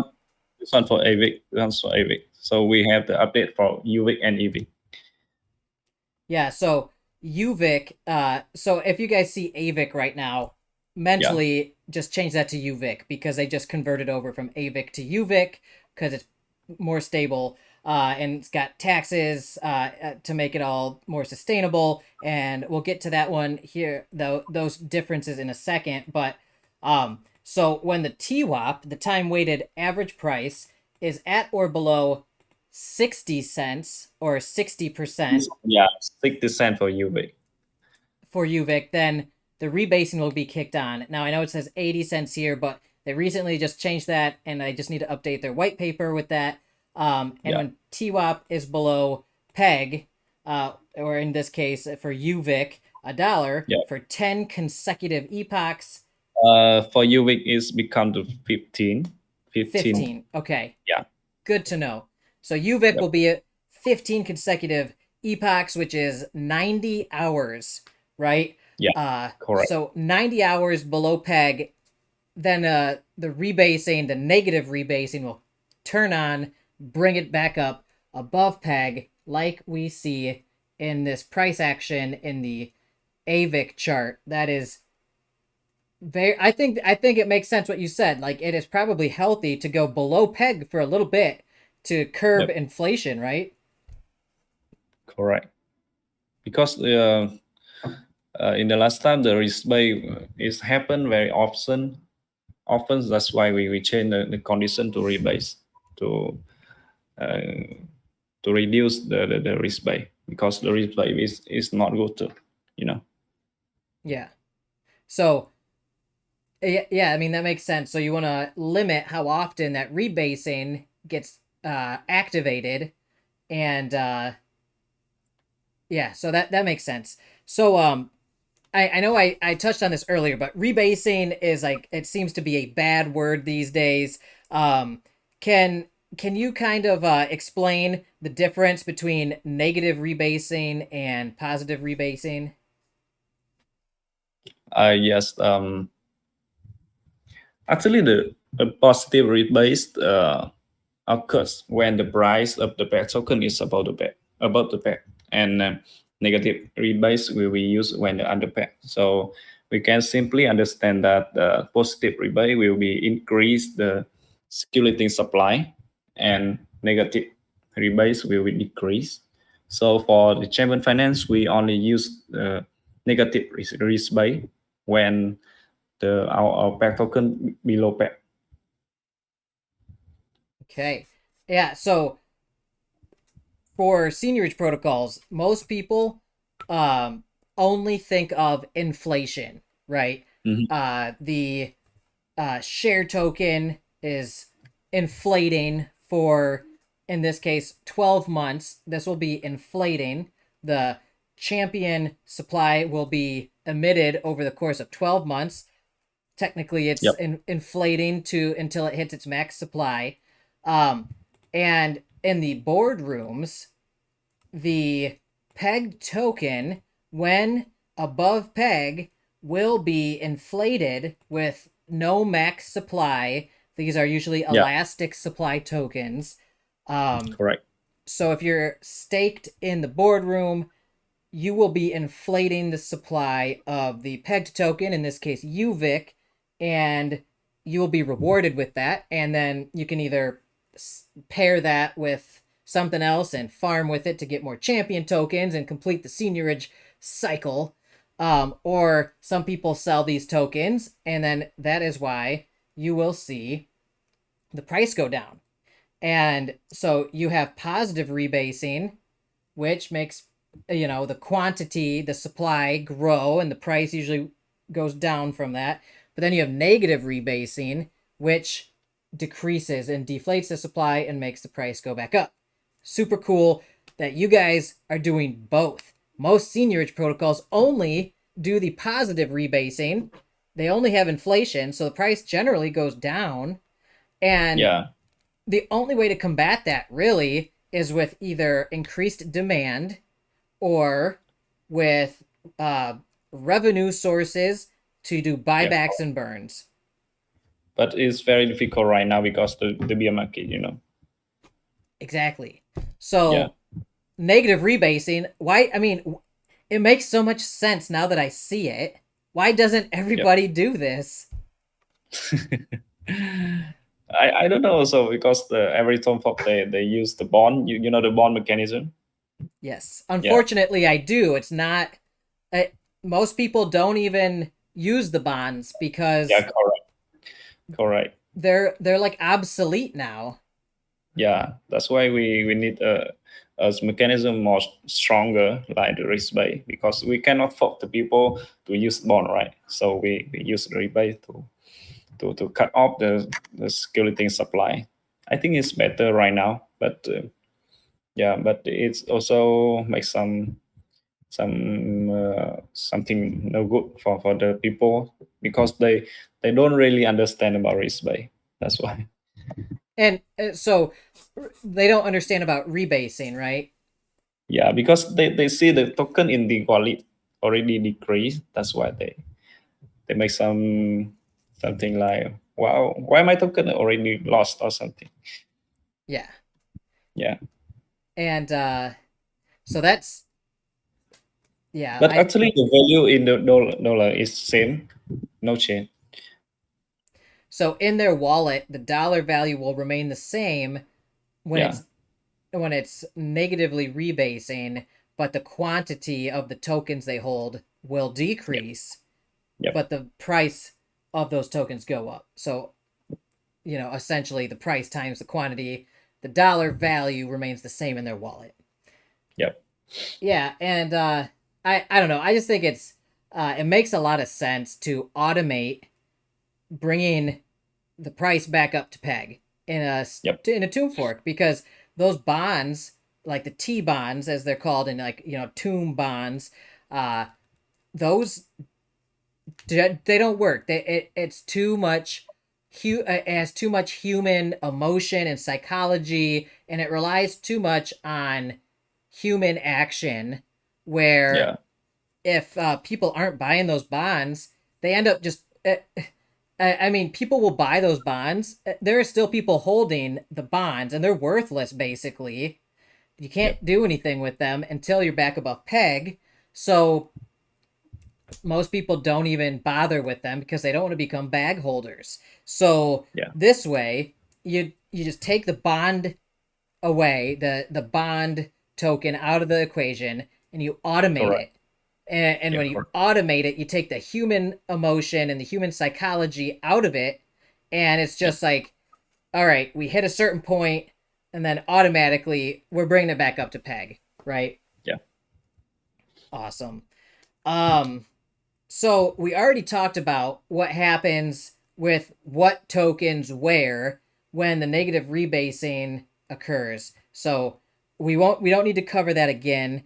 Um, so uh, okay. So what do you think the major risk or the major cost is uh, if you're activating the negative rebasing mechanism too often? Um.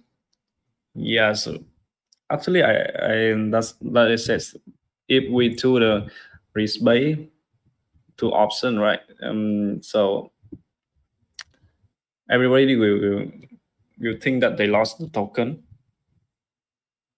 Yeah, you think that they lost the token. So um, and I think it's not good because they will make the bad motivation and the bad innovation for the our user. So but in the emergency case, it's good to move back the pack. So now we are improving the back token and mechanism to keep the above pack and not let it happen too often. So um, actually, I I already tell you, right. We already changed the condition for the risk base and to lower the price to trigger the risk base. So and also we can make something like the turn on or turn off the rebase based on the community voting. Yeah. Hmm. Okay. So uh, so some of the risks you see are first off, you know, uh, community education. People need to understand what's happening to the amount of tokens in their wallets when negative rebasing gets turned on, because they're going to think my tokens are disappearing, and they are, and that's part of it. That's part of negative rebasing. The supply gets automatically deflated and the price goes up. So just like positive rebasing happens automatically in your wallet, like if you're holding a positively rebasing token, like Titano or Seifu or whatever, the amount of that token in your wallet automatically goes up. So every day you get percent whatever more of those tokens in your wallet. You can literally see the quantity going up. But negative rebasing is the exact opposite. You see the amount of the quantity of the token going down in your wallet, and some people might freak out and be like, "Oh my god, my tokens are being stolen." But they're not being stolen, they're being rebased. Yeah. So that is a risk, and I didn't think about that. So community education, but like what we are doing, is very important to let people know that's a feature, and that is why PEG can be maintained so well in this seigniorage protocol, because of that negative rebasing feature. And I think anybody getting into champion finance probably understands. Hopefully they understand that, unless they're just blindly just like chucking money into things. I think now everybody already understand about this, but now everybody very happy when rebate coming.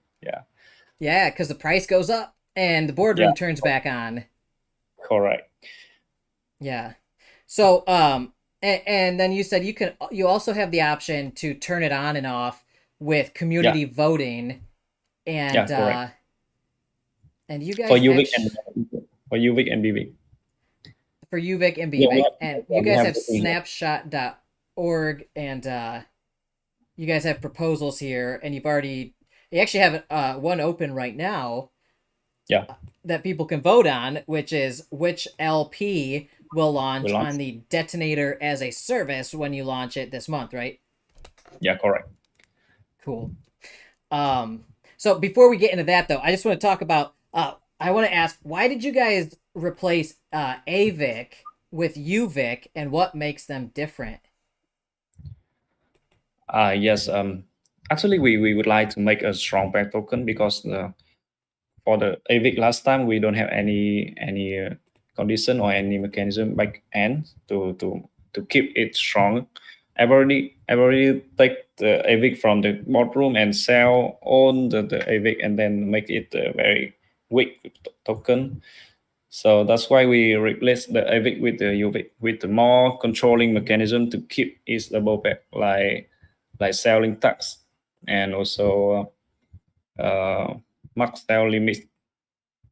We will set the maximum sell limit for every trade. So I think with all the mechanism we can make the UVIC more stronger to compare with AVIC. Okay. That's why we have to, So, the selling tax on UVIC is 10% when the price is between 90 cents and $1.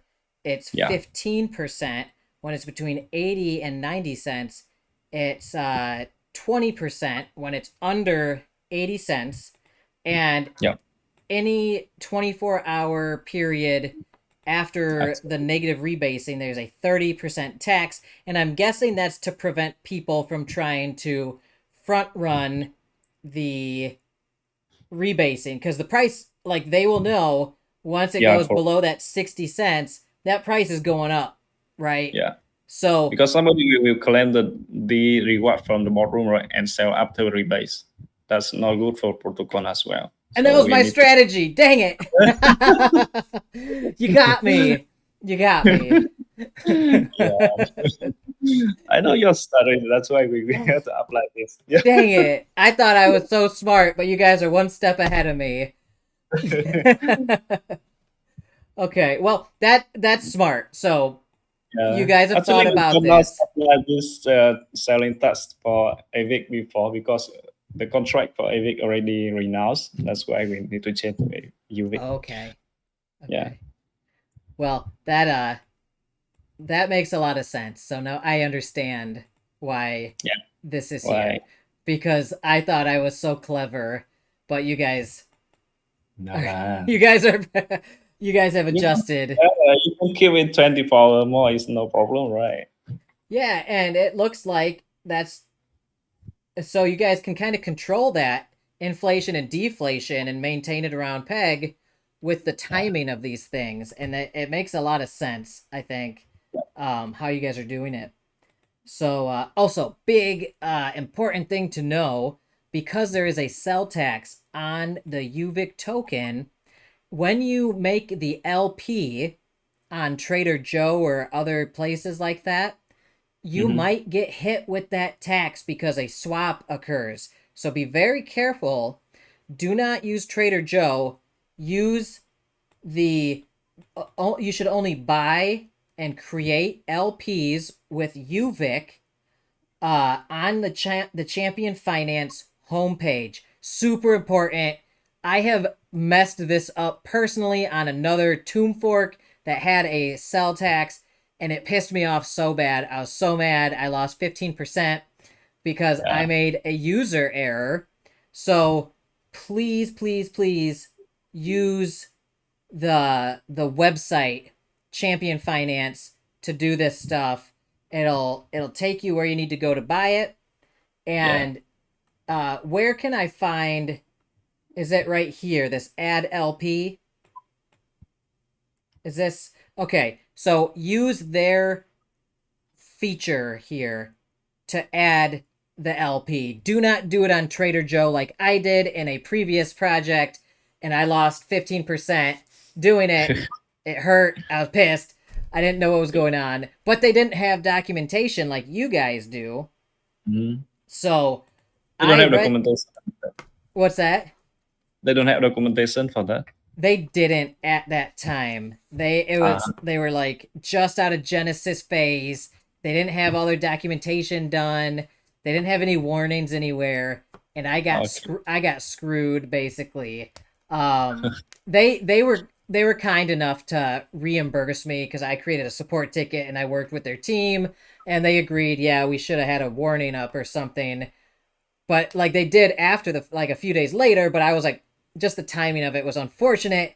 So I want everybody to avoid my mistakes, read the Yeah. documentation and this bold note here, buy and create the LPs on their website on Champion. Use the links provided to add LPs and to buy, because otherwise you're gonna potentially get hit with that 15% tax, or whatever percent tax it is, depending Yeah. on When. when the price.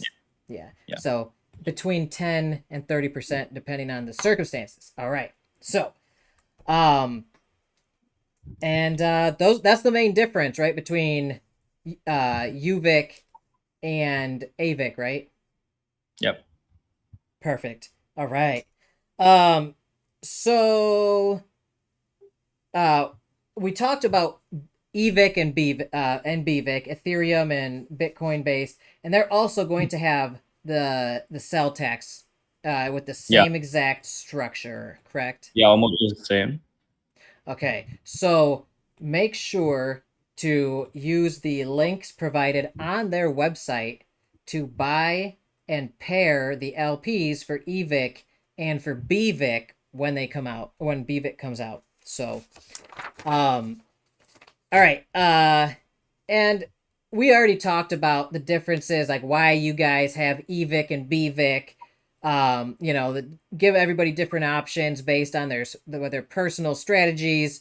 Um, and does the negative rebasing happen to EVIC, and will it also happen to BVIC when BVIC comes Yeah. out? Yeah. Of course. Risk base is very important, and we use in the BVIC and EVIC as well.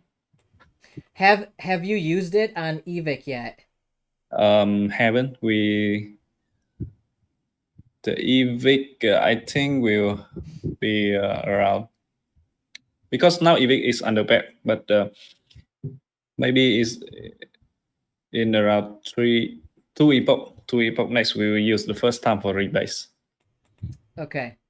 Yeah. And if I go to the EVIC boardroom, I will see some more stats here. EVIC has had 100 total epochs. Yes. The epoch under back is now 12, so we have 3 more epoch to trigger rebase. Okay. Okay, good to know. Yeah, this is the And first. so 3 more epochs if it's under peg, and it will kick on and go above peg. So EVIC and BVIC both have the innovative negative rebasing technology implemented, so that's very cool. Yep. And that's awesome, because if Ethereum, for instance, goes to like $2,000 or $5,000, then your protocol automatically, according to the rules we talked about, at some point, if buy pressure and demand doesn't keep up, then the protocol itself will bring it back up to peg. So hence, you know, if Ethereum 10x's, EVIC here after 15 epochs or whatever, if people aren't buying it like crazy to keep up, it's just gonna go up automatically. Yeah, that's cool, why we get and BTC. And dude, all right. So with that being said, if I personally think that that Ethereum's going to go up, like if I think we're going into the bull market, and I think Ethereum's going to 10x over the next year, right? Personal, not financial advice, personal opinion. Blah blah blah. Anything could happen. I don't know. I'm not a financial advisor. Okay. If I stake a bunch of champion here and I have a ton of EVIC stacked up, say I've got 10 EVIC, and for the record, people who don't know yet, EVIC is 1-to-1 with Ethereum. So at peg, 1 EVIC would equal 1 Ethereum, right? Correct. So there, if it's at peg, that would be 1 EVIC would equal the same price as 1 Ethereum. And if I've got 10 EVIC here in the boardroom unclaimed, and Ethereum goes to $10,000, and then EVIC has negative rebasing to bring that price up to $10,000, and I have just left these here. Just imagine I have just forgotten about these, and I come back in like a year or something, and these are unclaimed, and I've got 10 EVIC sitting here, and oh my goodness, Ethereum's worth 10. Then I could claim these, and I would have the quantity that would be here at that price of like, let's say $10,000, and then it'd be like $100,000, right? That'd be crazy. Now I'm not saying that's gonna happen or whatever, but it's possible. Now obviously that might not be the best strategy, because you could be putting this EVIC to work during that time. Like right here, you could pair that EVIC with Ethereum and be getting more EVIC. Dude, all right, I figured it out. I'm going to take half of the rewards, put them in Yield Wolf to auto compound, stake that here, and then EVIC's going to be going here, and then I would take half of that and like recompound it and leave some in here, and then I would get like, anyway, I'm gonna have to get some spreadsheets going and like try to figure out the optimal strategy in a bull run scenario. And you guys actually have a strategy here. So you know, one of the questions I have here is like, what do you think is the best strategy? I know obviously you're not a financial advisor either, and you can't like give But like in your opinion, Yep. what's your strategy with Champion Finance? How are you playing it? Yeah, actually, the I think the best strategy now is the LP because we had the booster pool, right? And if you make the LP with the Ethereum and also BTC and also USDC, you have a half of risk because you only need a half of UVIC, BVIC or EVIC, and the half is the ETH and BTC. So the risk is very less as well. Hmm. Either you can use the LP to stake in the farm and also use to auto compound and then to outboost the pool. The API will be very high. That's why, yeah, that's why. And also, if you make the LP, you can have to keep the protocol very healthy. Okay. Yeah, So, um, your favorite strategy is LP farming yeah, and LP farming and in the booster pool. and in the And that's booster much, pool, which is yeah, the which is in the boardroom. So yeah, correct. that is also going to be probably what I do is I'm going to go crazy here on the boardroom because Yeah, you're one of the few people who are uh above peg basically ever, right? Right in the bear market at least. Like you and Dex Finance are the only people who seem to be regularly stay above peg. yeah, Um and that's because you have automated uh the this whole procedure to bring it back up to peg. And so that means, unlike a lot of the other seigniorage protocols right now, where the boardroom is a ghost town, you actually have action happening in your boardroom. So when you say your best strategy is these crazy high rewards yeah. in the boardroom, like you're actually having Yeah, your boardroom's actually printing. yeah, but of course, it's not financial advice, and also we will have the we are building the auto investment strategy. So Mm. later on, we can give the investor the auto investment depend on the risk, and our investor can choose the best investment strategy for them. So when you say uh auto strategy, Yeah, we are then building the that's not is that a feature that's coming soon? yeah. Okay. Okay. So um rather like you guys have this whole I actually like how you guys have this strategy page here where you say um here's like For a this, I think we need to update more on this because this for the AVIC. yeah. Yeah, for the yeah, a long time ago. We had Okay. to update this. Yeah, So, but it's cool that you have this because a lot of people new to seigniorage protocols, especially, they might not understand what the optimal strategies are, different ways they can do this when TWAP is at these different yeah, correct. values.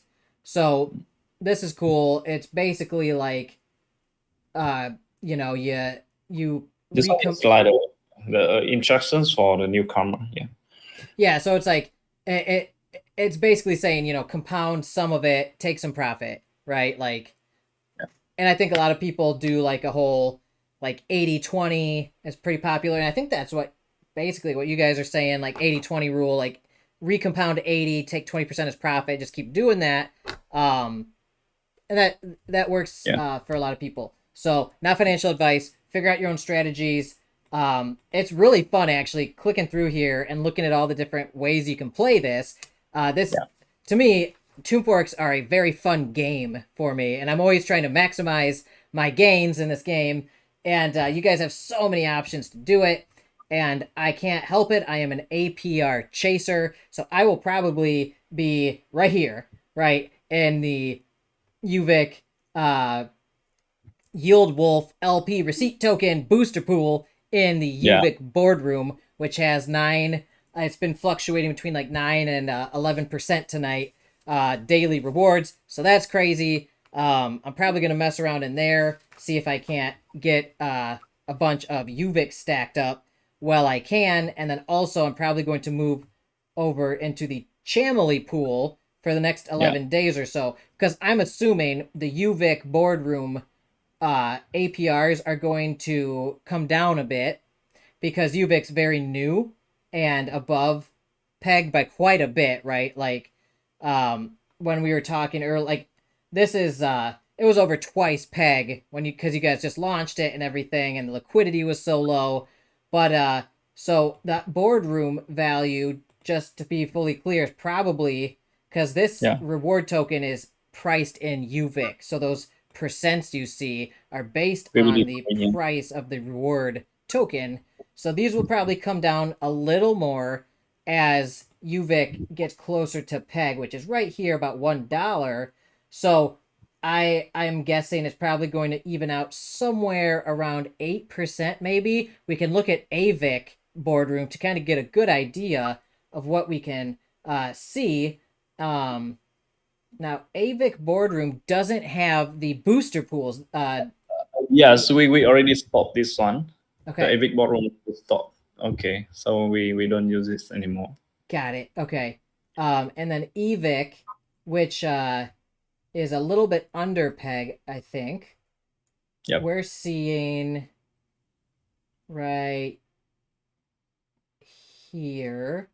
Okay, about 5% daily in the booster pool for the LP receipt token, Yield Wolf receipt token booster pool right here. So 5% and it's under peg. So when EVIC in 3 more epochs, negative rebasing kicks on, we're going to see this percent probably go up, right? Yeah. Cool. You're a very smart guy. Thanks, man. I told you when we started talking a few weeks ago, I told you I was going to do my homework. I went through your 40-page white paper a few times, and I really tried to wrap my head around this because I consider myself an advanced tombfork user at this point, and even for me, this is next level, right? This is layers on layers that I've never thought about before. So I'm learning new things and I'm seeing new opportunities that present themselves in this type of a new model. Thank you. Yeah, so very fun, man. This is like, to me, this is like a new game that is like a variation on like my favorite type of game, but it's like a new one that's never been done like this before, and it looks like there are some really fun ways to play this. And like just right there, like normally people are in this bear market are used to these APRs always going down. Yeah. And the fact that I just like noticed like, hey, wait a second, when negative rebasing kicks on and brings EVIC back up to peg, yeah, correct. This APR, this percent is going to actually go up, and my boardroom rewards are going to be higher than advertised here, which I think is very exciting. That's super exciting to me. So man, that's awesome. I love seeing that. Now, can you kind of explain the Chamily Pool? So and what is Chamily? I always hear you saying Chamily and Chamily Pool. What is Chamily? Yes. Okay. Actually, Chamily is the name we use for our community because it's like we call it champion family. And champion family, the Chamily. I like it. Yeah. So the Chamily Pool is the special pools we developed at the center of time to build a deep liquidity and the incentive feature. Example for this case is the AVIC. So the first one will be used for AVIC, and we will have the later Chamily Pool by over time. So So are you going? So right now the Chamily Pool It's for is only for AVIC, yeah, yeah. and are you going to have more Chamily pools for like UVIC, EVIC, and BVIC? Yes, we are thinking about it, and we maybe have the Chamily Pool for UVIC and BVIC in the next Okay. time. Yeah, Okay. So when this ends in 11 days, users can anticipate another Chamely pool at some point in the future, right? yeah, correct. Okay. How does this work? Yes, actually, this one we allow the people to stake the LP to the Chamily Pool, and we lock in the Chamily Pool around 30 days. Oh, okay. It's like a detonator, but we lock only the 30 days. Hmm. Yeah, I and see. then we take some token from DAO fund to reward the people. It's like you can see here that we reward the cham token, AVIC token, and also from DAO fund. Okay. And yeah, basically the user will always earn the reward from the farm, and also they can earn more reward from the Chamily Pool. I see. Yeah, So this will be uh printing even when this is below peg, right? yeah, Okay. And this APR is like over 5%. So, normally you only get to see APRs like that in a boardroom when it's printing. But yeah, the Chamely pool is allowing people to get those same percents for this limited time period if they yeah, stake it for the 30 days. But I'm guessing if I staked some right now, it would unstake in 11 days, right? yeah, correct. Okay. Yeah, And then also, this is auto compounding as well because this, yeah. I'm a, This one actually, yes, we stake the token from the year, and also is also already auto compound in year. okay. So if I wanted to do that one, I would have to go over to Yield Wolf here and Correct. stake some AVIC USDC LP. I would take that receipt token and then I would stake it in here for the remainder of this time. Yeah, correct. Cool. All right, got it. So that's the Chamley pool, and then you're working on the auto investment vaults, the auto vaults that'll automate a strategy so people don't have to come in here and click around every day. They can just set it at Yeah, whatever compounding and profit taking levels they want in whichever farms and boardroom pools they want, and then just leave it and it'll just do its thing. yeah.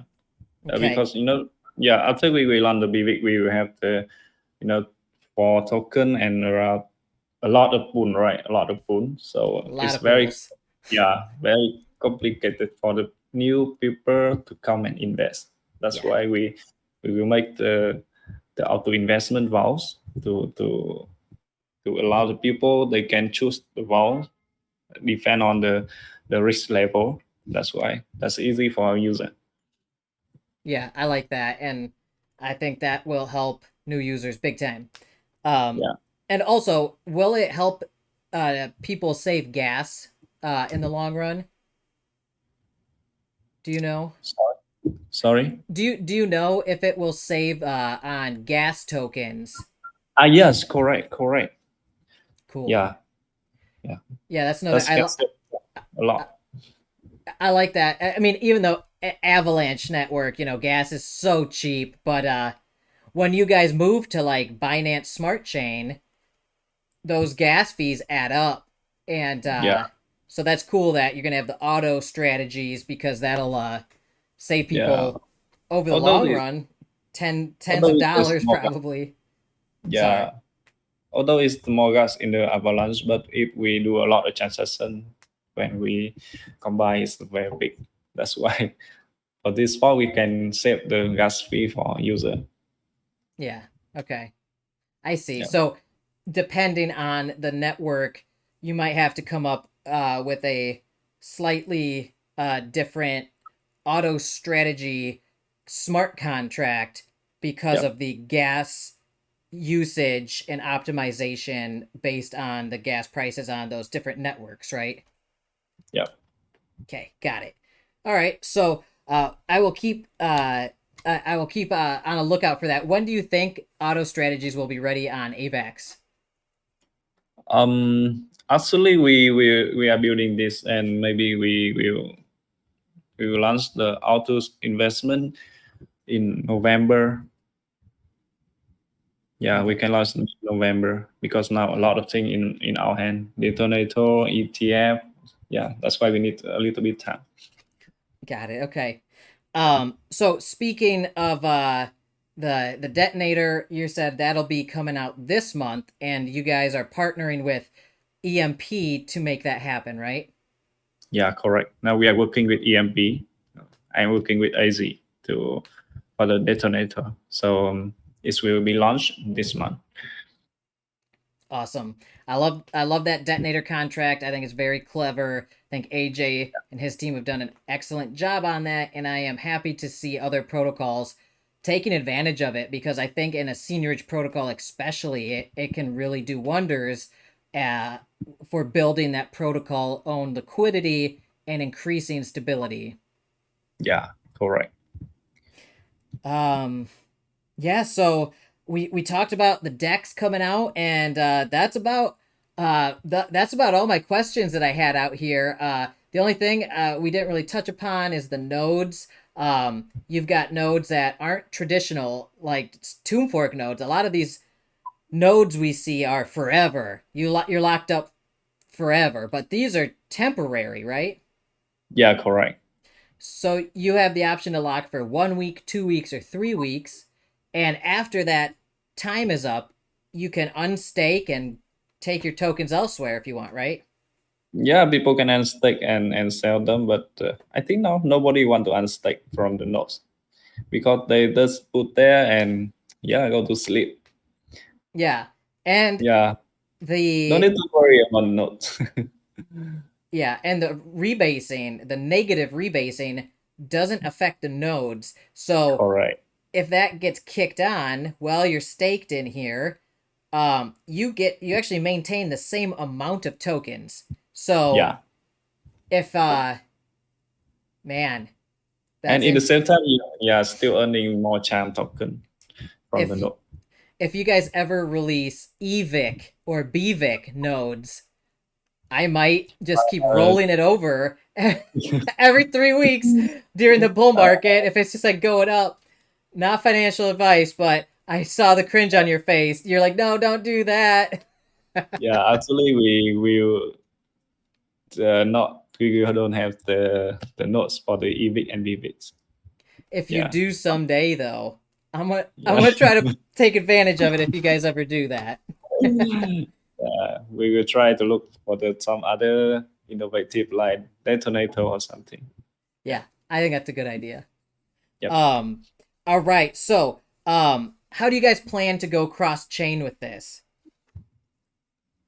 Yes, we need to complete everything on AVIC first, and if after completing everything and everything is going well, we will go to multi-chain and attract more people and the more fun to our project. So yeah, we are thinking about the Polygon and Binance Smart Chain. Okay, so you're thinking next you'll probably go to Polygon. Yeah, Okay, Polygon and also Binance Smart Chain. and I love Binance Smart Chain. I do so much on it. That's like my favorite chain. There's just so much to do on it. Uh, So you have a lot of fun there. I have so much fun there, man. There's just so much money Wow. flying around on Binance Smart Chain, and uh, yeah, a lot of fun. Yeah. Gas is more expensive than on Avalanche or on Polygon, but there is more overall capital Mm-hmm. on Binance Smart Chain. So Yep. a lot of big projects there. Um, yeah, but I'm glad you guys are Okay. thinking about going over there eventually because that's a lot of money to be found on Binance Smart Chain. A lot of people Yeah. there. Yeah. Yeah. That's our reason. So when we go there, I can have a whale. It's you, right? What's that? So later when we move to Binance Smart Chain, we already have one whale. It's you. Yeah, that's right. When you guys get to Binance Smart Chain, I will be a whale by then. You'll see, man, and may you'll see. Maybe the Chamily will help me get there. Yeah. But yeah, so my goal is to be a whale as soon as possible, and hopefully by the time you guys get there, I'll be a whale. And if you guys have some Genesis pools going on Binance Smart Chain at that point, maybe Yeah. I will get in on that, because I hear if you get in on the Genesis pools, you can make a lot of money. And tombforks, I generally don't play the Genesis pools because of paranoia with Mhm. the risks of potentially scammers and stuff. However, if you're already a trustworthy team, uh, then if you guys have new Genesis pools, then I'd consider actually playing the Genesis Yes, pools. we have. Yeah, we will have the Genesis Pool for BVIC in the, I think, 2 or 3 days more, and especially in the Chamber Finance, we do Genesis Pool with no fee. Nice. Yeah, totally no fee. So we don't need any fee to attend our Genesis. So yeah, welcome. I really love that you can invest in our Genesis to take some free BVIC token. Yeah, BVIC Genesis pool is coming soon, so I gotta factor that in, because I am probably gonna toss some tokens in here and play around. So if you guys, I'm gonna have to factor that into my strategy. If you guys are launching BVIC in the next few days, I might get in on that Genesis pool. Like I said, I almost never do Genesis pools because I don't trust new teams and new projects generally. Yeah, But if I know the team already, and you guys have a good track record that's clean, like yeah, like you guys do. You guys have been out here for months now, and you guys have a clean track record as far as I know. You guys are all KYC and audited already. Then I might actually play in your latest Genesis pool coming up. Very cool, man. I'm excited to hear that. I'm probably gonna do that. And yeah, do you have anything else? Do you have any other grand plans hidden up your sleeves that we haven't covered yet? yes, actually we have the hero plans, but I think we will have a lot of email later, right? So I will keep it's as my script right now, so we can talk Okay. about it later. Yeah, Oh, so you got huge plans, but you want to kind of keep it it must. secret right Yeah, now to give some surprises, because you guys yeah, already have a lot coming out. That's and I actually I don't want to act like I don't know. I know what you guys have planned, and if you're yeah, active in the community, you probably know of some of this stuff too. But for now, we will keep that under wraps for next time, because we are going to probably do some more AMAs like this to cover those new things you have coming out. But yeah, absolutely. man, I think that's all I got. I like I said, I typed up a whole bunch. Like I just went through like 50 questions at least with you, and Uh, at covering your like 40 pages of documentation. Man, this was a doozy. This was a very involved AMA for me, because I put in so much work preparing for them. This was a lot that you guys have here. So, uh, but that's all I have for you right now. Do you have anything else that you want to tell the audience before we wrap this up? yeah, okay. Firstly, I want to say thank you, Alex, because I think you are most people who understand about our project. Thank you. Yeah, and yeah, thank you for your questions, and also um yeah, we will have a lot of things to develop and bring more value to our investor, and I hope with this MA the the people can understand about our project and can come and enjoy with us, and yeah, so I'm sorry if my English is not really good. So we have mentioned very clearly in our document as well. So you guys can go there and check about us. And if you have any unclear, you can make some question in our server, and we will try to answer. Yeah, that's all. And thank you. Yeah, and you're very welcome.